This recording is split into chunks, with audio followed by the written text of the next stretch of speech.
আজকে দেখাচ্ছি আমাদের ছাদ বাগানে লাউ গাছে কিভাবে কৃত্রিম উপায়ে পরাগায়ন করা হয়।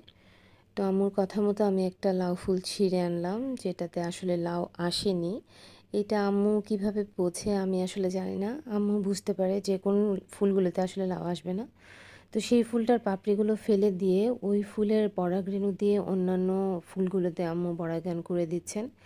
যে ফুলগুলোতে অলরেডি লাউ এসেছে, ছোট ছোট লাউ, এই লাউগুলো যাতে বড় হয় এবং ঝরে না যায়, সে কারণে এইভাবে কৃত্রিম উপায়ে পরাগায়ন করা।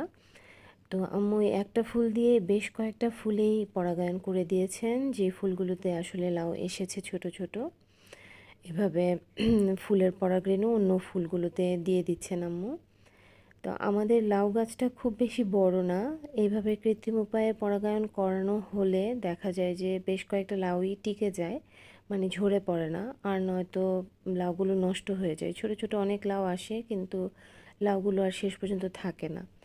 তো এই জন্য আমরা এভাবে চেষ্টা করে দেখছি কি হয়। আমাদের এই গাছটা সম্ভবত হাজারি লাউয়ের গাছ, কারণ ছোট্ট একটা গাছে অসংখ্য লাউ এসেছে। গাছটা খুব বেশি বড় না, হেলদিও না। এখন দেখা যাক লাউগুলো কতটুকু বড় হয়।